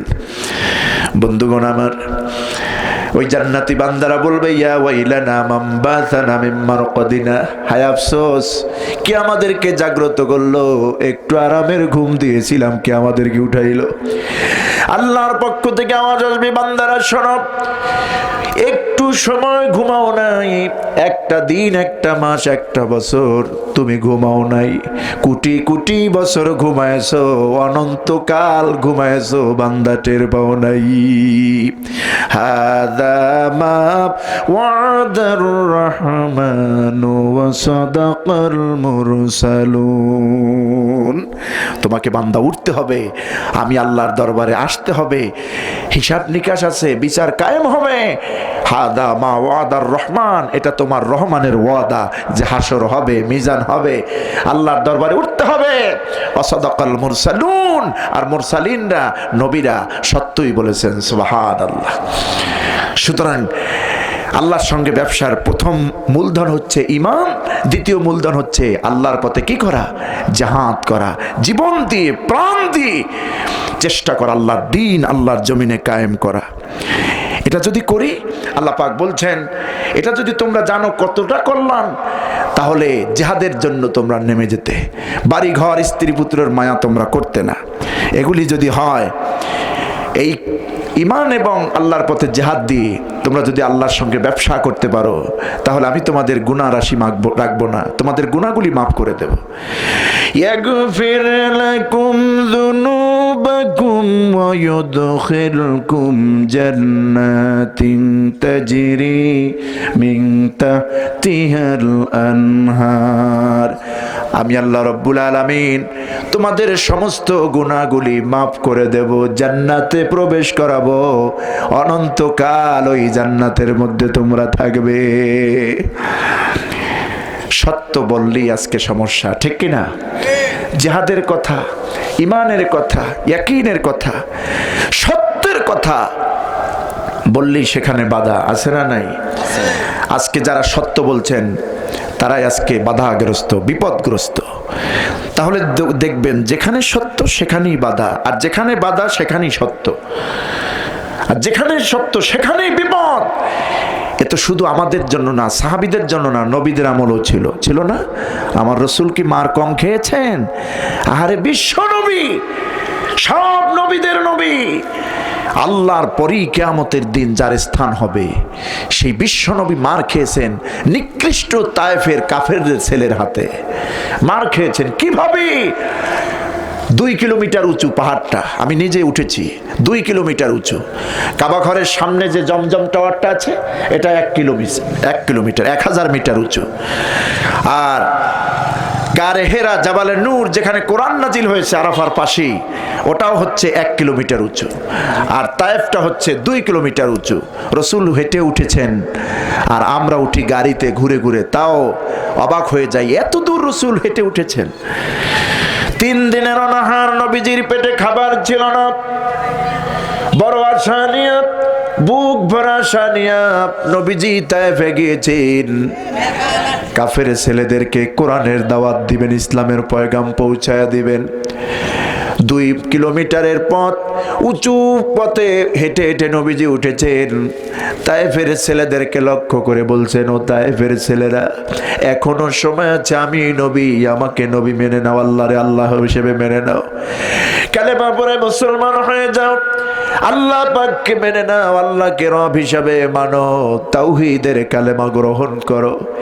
আমার বন্ধুগণ, রাসূলুল্লাহর দ্বীনের এই দাওয়াত যখন, পয়গাম যখন তায়েফের ছেলেদেরকে দিচ্ছিলেন, তায়েফের নিকৃষ্ট ছেলেরা, কাফের ছেলেরা রাসূলুল্লাহর দাওয়াত গ্রহণ তো দূরের কথা, রাসূলকে বিপরীতভাবে, রসুলের গা, রসুলের দেহ মোবারককে লক্ষ্য করে পাথর ছুটতে লাগলো, পাথর মারা আরম্ভ করলো। আহারে পাথর! যেই তায়েফের ময়দানে নবীজি ঢুকেছেন, তায়েফের পাথরগুলি রাসূলুল্লাহকে সালাম বলেছেন, আর সেই রাসূলকে তায়েফের ময়দানে কাফেরেরা পাথর মারতেছে। পাথর, অপরাধ কি? শুধু কালেমার কথা বলা, শুধু তাওহীদের দাওয়াত দেওয়া, আল্লাহর দিকে ডাকা, ঠিক কিনা? এই অপরাধের কারণে কাফের ছেলেরা তায়েফের ময়দানে রাসূলুল্লাহকে যখন পাথর মারতেছিল, নবীজির কপাল মোবারকে আসতেছিল, শরীর মোবারকে, সিনা মোবারকে বিভিন্ন জায়গায় পাথরগুলি পড়তেছিল। একটা পাথর এসে নবীজির কপালের বাম অংশে পড়ল, কপালটা ফেটে ছিটকি দিয়ে রক্ত বেরিয়ে আসলো। নবীজি বাম হাতের আঙ্গুল দিয়ে চেপে ধরলেন, রক্ত বন্ধ হয় না। ডান পাশের কপালে আর একটা পাথর এসে এত জোরে আঘাত করলো, নবীজির কপাল ফেটে রক্ত বেরিয়ে আসলো। নবীজি ডান হাত দিয়ে চেপে ধরলেন, নবীজির 2 হাত এরকম চেহারার মধ্যে মেখে তারপরে সামনে আনলেন। নবীজি দেখতে পেলেন কাফের কর্তৃক নিক্ষিপ্ত পাথরের আঘাতে রাসূলুল্লাহর হাত রক্ত দিয়া লাল হয়ে গেছে। নবীজি বলছেন, ও ছেলেরা, ও তায়েফবাসীরা, তোমরা আমাকে কেন মারতেছো? কি অপরাধ আমার? আমি তো তোমাদেরকে জান্নাতের পথ দেখাই, তোমরা আমাকে কেন মারতেছ? আমি কি তোমাদের কারো বাড়ি ঘর দখল করেছি নাকি? আমি কি তোমাদেরকে গালি গালাজ করেছি নাকি? আমি তোমাদের সম্পদ লুটে নিচ্ছি নাকি? কাউকে আক্রমণ করছি নাকি? কারো জন্য মিথ্যা, কারো জন্য বাজে কথা আমি তোমাদের উপরে বলছি নাকি? কেন তোমরা আমাকে মারতেছ? তোমরা কি জানো না আমার মা নাই, আমার আব্বা নাই, আমি এতিম, এই পৃথিবীতে আপন বলতে আমার কেউ নাই, আমার খাদিজা নাই।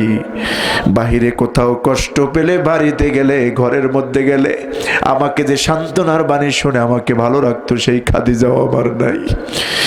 কেন তোমরা আমারে মারতেছ? আমার অপরাধ কি? কে শুনে কার কথা?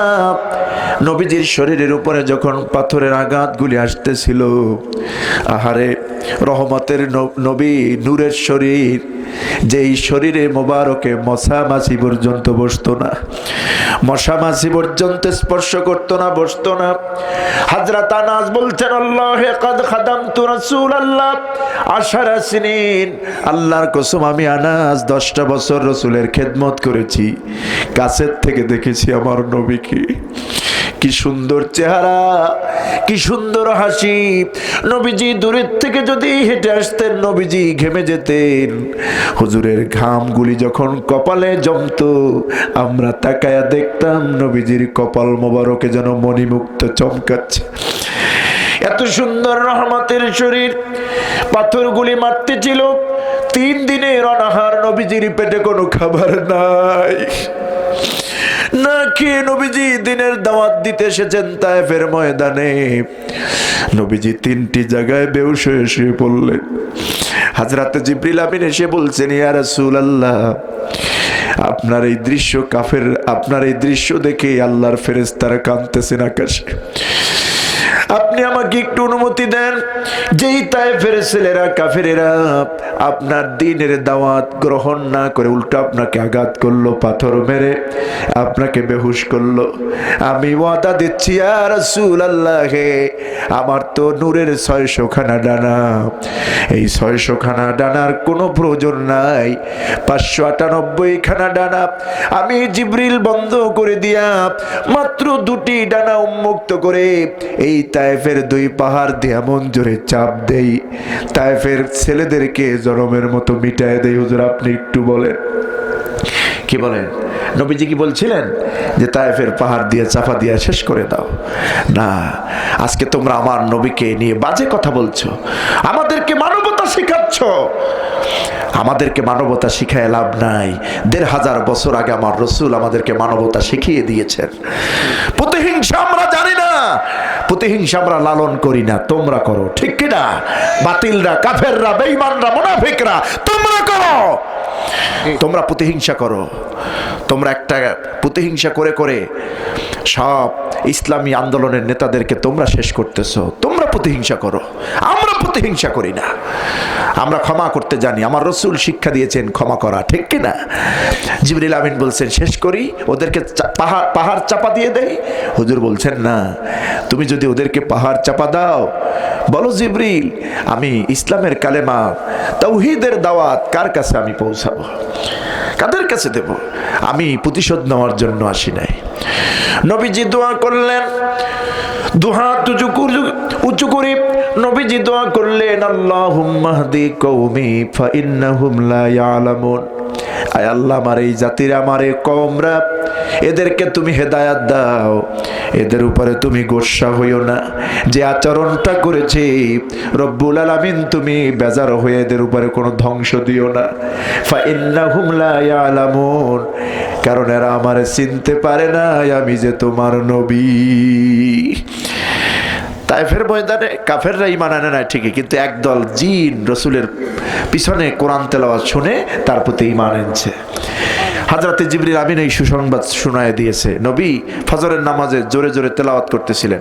নামাজ শেষে সালাম ফিরানোর পর জিবরিল আমিন এসে বলছেন, ইয়া রাসূলুল্লাহ, আপনি খুব ব্যথিত, এই তায়েফের মারধর খেয়েছেন কাফেরদের কর্তৃক, কাফেরের হাতে, আপনার মনটা খুব বেজার। হুজুর বলছেন, জিবরিল আমার মনটা বেজার, আমার শরীরটা যদি শেষ হয়ে যেত, আমাকে যদি ওরা মেরে আফসোস ছিল না, এত মারলো তবু একটা লোক কালেমা গ্রহণ করলো না, মুসলমান হলো না। আল্লাহ রাব্বুল আলামিন হযরত জিবরিলের মাধ্যমে জানায় দিয়েছেন, নবী হে, আপনি মন খারাপ করবেন না, চিন্তা করবেন না, মনটা ভালো রাখুন, কারণ এই কাফেরের ছেলেরা ঈমান আনয়ন করে নাই, মুসলমান হয় নাই, কালেমা গ্রহণ করে নাই, তাতে কি হয়েছে? আপনার পেছনে শতে শতে দাঁড়ানো জিনদের লাইন, জেনেরা অসংখ্য জিন আপনার পিছনে কোরআন শুনে তারা ঈমান এনেছে। বন্ধুগণ আমার, নবীজি মার খেয়েছেন, সাহাবায়ে কেরাম মার খেয়েছেন। সুতরাং সত্য বলতে গেলে বাধা আসবে, জুলুম নির্যাতন সহ্য করতে হবে, সত্যর রাস্তায় চলতে হলে বিপদ আসবে, ঠিক কিনা? এই বিপদ জেনেই তো মোমেনরা এই পথে হাঁটে। এই বিপদের পথ পাড়ি দেওয়ার পর সরাসরি যাবে কই? জান্নাতে। সেই সুমহান জান্নাত আল্লাহ পাক রেখে দিয়েছেন মোমেন বান্দাদের জন্য। এখন আমরা আল্লাহর সাথে ব্যবসা করতে চাই না? আল্লাহর সাথে ব্যবসা করার জন্য দুইটা পুঁজি, একটা হলো প্রাণান্তকর চেষ্টা করে আল্লাহর দ্বীন কায়েম করা, আল্লাহর রাস্তায় জান মাল খরচ করা। 2 নম্বর হলো ঈমান। ঈমান এবং জিহাদ, আল্লাহর দ্বীন এই জমিনে প্রতিষ্ঠার প্রাণান্তকর চেষ্টা করা। এই দুটি পুঁজি নিয়ে যদি আমরা আগাতে পারি, ইনশাল্লাহ ইসলামের বিজয় আসবে, আমাদের জীবনেও সফলতা আসবে, ঠিক কিনা? আমাদের জীবনেও সফলতা আসবে, ইসলামও বিজয়ী হবে। আল্লাহ আমাদেরকে কথাগুলি বোঝার তৌফিক দান করুন, আমরা বলি আমিন। যারা এই দেশের জন্য 1971 সনে জীবন দিয়েছেন, আমরা তাদেরকে শহীদ বলি। কেন শহীদ বলি? মাতৃভূমির জন্য তারা জীবন দিয়েছে, ঠিক কিনা? তাদেরকে শহীদ বলি। এদেশে শহীদ তারাও যারা কোরআনের জন্য, ইসলামের জন্য, আল্লাহর জন্য, আল্লাহর দ্বীনের জন্য জীবন দিয়েছেন, তারাও কি শহীদ? তারা হলো মৌলিক শহীদ, কারণ কোরআনের ভাষাই তারা শহীদ। জোরে বলেন সুবহানাল্লাহ। এই শহীদের পথ, এই শহীদের রাস্তাই আমাদের রাস্তা। তবে কোনো মুসলমান উগ্রপন্থা গ্রহণ করবে না। আমরা কোনো অস্ত্র গ্রহণ করে তারপরে কোনো মানুষের মাথায় আঘাত করি না। আমরা ইসলামের নির্দেশনা অনুযায়ী আল্লাহর দ্বীন কায়েমের আন্দোলন করি, ইসলাম প্রচারের কথা বলি, ইসলাম প্রচারের কাজ করি। কোনো বেধর্মীর উপরে, ভিন্ন ধর্মের উপরে আক্রমণাত্মক কোনো আচরণ করি না, কোনো উপাসনায় আমরা হামলা করি না, ঠিক কিনা? এটা ওরা করে আর আমাদের উপরে দোষ চাপায়, আমরা নাকি জঙ্গি, আমরা নাকি জঙ্গি। আমরা কয়টা হিন্দুদের ভাইদের মন্দিরে আমরা হামলা করছি, পোড়াইয়া দিছি, কই নজির নাই, কিন্তু আমাদের মসজিদ বহুত পোড়াইতেছে, কোরআন শরীফ পোড়াইতেছে, ঠিক কিনা? মুসলমানদেরকে ধরে ধরে আগুনে ফেলে দিচ্ছে ওরা। এই আকামগুলি করে ওরা, এই উগ্রতা, জঙ্গিবাদ, সন্ত্রাসবাদ, মানুষ হত্যা ওরা করে, আর মুসলমানদের উপরে এই দোষ চাপিয়ে দিচ্ছে। মুসলমানদেরকে ধরে ধরে তো মারবেই, কারণ মুসলমানদের কোনো অপরাধ নাই, অপরাধ শুধু একটা, আল্লাহর প্রতি ঈমান, আল্লাহকে মানা, ঠিক না? ওয়ামা নাকামু মিনহুম ইল্লা আইয়ুমিনু বিল্লাহিল আজিজিল হামিদ। মহাপরাক্রমশালী আল্লাহ সুবহানাহু ওয়া তাআলার প্রতি ঈমান আনাই মুমিনদের এটাই বড় অপরাধ। এজন্য তাদেরকে শুলে চড়তে হয়, আগুনে পুড়তে হয়, তাদেরকে মেরে ফেলা হয়। সুতরাং বাতিলরা যতই আমাদের উপর দোষ চড়াক, আমরা আমাদের দ্বীনের পয়গাম মানুষের কাছে, সুমহান দ্বীনের পয়গাম আমরা পৌঁছে দেব হিকমতের সাথে, ঠিক কিনা? আল্লাহর দ্বীন জমিনে কায়েম হোক, এই পথে, এই মতেই আমাদের চলতে হবে। এটাই আসল পথ, এটাই সিরাতে মুস্তাকিম। আল্লাহ আমাদেরকে কবুল করুন, আমরা বলি আমিন। এখন আমরা স্থানীয়ভাবে অনেক সময় হয়তো ছোট্ট একটা দোয়া করে, হ্যাঁ, আমরা এখন আদায়ের জন্য আমি আসি। ও, আপনি আদায় করবেন। আমাদের এই যে মুরব্বী, কি নাম আপনার? আব্দুল মান্নান, আলহাজ আব্দুল মান্নান হেলজি। আচ্ছা আচ্ছা, ওই উপরে আছে মাশাআল্লাহ। প্রসার। আপনারা গভীর রাত পর্যন্ত আমি নগণ্য গোলামের কথা শুনেছেন। আমি ছোট্ট একটু মোনাজাত করছি, এরপর আপনাদের জন্য তাবাররুক আছে। এরপর আমাদের মুরব্বী শ্রদ্ধাভাজন আপনাদের সামনে একটু কথা বলবেন, একটু এলাকার দাবি দেওয়া তুলে ধরবেন। তো আমি আপনাদের কাছে দোয়া চাই, সবার কাছে দোয়া চাই, ছোট্ট একটু মুক্তাসার দোয়া করি, আসেন। আল্লাহুম্মা আমিন। ربنا ظلمنا أنفسنا وإن لم تغفر لنا وترحمنا لنكونن من الخاسرين ربنا آتنا في الدنيا حسنة وفي الآخرة حسنة وقنا عذاب النار رب ارحمهما كما ربياني صغيرا رب ارحمهما كما ربياني صغيرا। আয় আল্লাহ তাআলা, তুমি একটু তোমার কুদরতি নজর দিয়ে তাকাইয়া দেখো, তোমার অসংখ্য গোলাম গভীর রাত পর্যন্ত ময়দানে বসে বসে তোমার কোরআনের কথা শুনেছে, নবীর বয়ান শুনেছে। রব্বুল আলামিন, স্বীকার করে নিলাম আমার মতো, আমাদের মতো গুনাহগার এই আকাশের নিচে জমিনের উপরে আর নাই। এমন কোন গুনাহ নাই যা করি নাই আল্লাহ। গুনার দিকে তাকাইও না, তোমার গোসা হবে। আল্লাহ, গুনার দিকে না তাকিয়ে তোমার রহমতের দিকে নজর করে তামাম জিন্দেগির গুনাহ আল্লাহ তুমি মাফ করে দাও। আল্লাহ, এই মাহফিলকে তুমি কবুল করে নাও, কিয়ামতের দিন নাজাতের উসিলা বানায় দাও। আমাদের দাদা দাদি, নানা নানি, ভাই বোন, আত্মীয় স্বজন যারা কবরবাসী, প্রত্যেকের কবরগুলি জান্নাতের টুকরা বানাও। এলাকায় যত কবরবাসী এই মাহফিলের উসিলায় মাফ করে দাও। আয় আল্লাহ তাআলা, বিশেষ করে আমরা যারা হাত উঠাইলাম, আমাদের অনেকের মা নাই, অনেকের আব্বা নাই। রব্বুল আলামিন, মায়ের মতো নেয়ামত, বাবার মতো নেয়ামত যে হারিয়েছি আল্লাহ, সেই বুঝে মা বাবা কত বড় নেয়ামত। আয় আল্লাহ, আমাদের ভিতর থেকে মা যাদের বিদায় হয়েছেন, বাবা যাদের বিদায় হয়েছেন, মা বাবার কবরগুলি জান্নাতের টুকরা বানাও। মা বাপ যাদের বেঁচে আছেন, হায়াতে তৈয়বা সেহাতে কুল্লিয়া দান করো। মা বাবার খেদমত করার তৌফিক দিয়া দাও। রব্বির হামহুমা কামা রব্বায়ানি সগীরা। আল্লাহ, আজকের এই মাহফিল কবুল করো।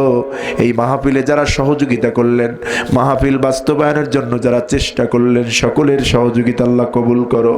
যারা দান করতেছেন, করবেন, সকলকে তুমি কবুল করো। পর্দার আড়ালে আমার মা বোনরা যারা হাত উঠিয়েছেন, মা বোনদেরকে কবুল করো। স্বামী সংসার নিয়ে সুখী জীবন দান করো। আমাদের ফ্যামিলির উপরে খাস রহমত নাজিল করো।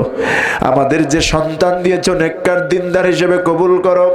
আয় আল্লাহ, তুমি আমাকে একটা মেয়ে দিয়েছো, আমার মেয়েটাকে তুমি নেক হায়াত দিয়ে বাঁচায় রাখো, দ্বীনের খাদেমা হিসেবে কবুল করো। আমরা আমাদের স্ত্রী, সন্তান, পিতা মাতা, ভাই বোন, আত্মীয় স্বজন নিয়ে তোমার কুদরতি হাতে সুবর্দ হয়ে গেলাম। আমাদেরকে যাবতীয় বিপদ আপদ বালা মুসিবত থেকে হেফাজত করো। নেক হায়াতি তাইয়্যিবা শাহাদে কুল্লিয়া দান করো। আল্লাহ, আমাদের দেশটাকে তুমি ইসলামের জন্য কবুল করো। আল্লাহ, বাংলাদেশকে ইসলামের দেশ বানাইয়া দাও।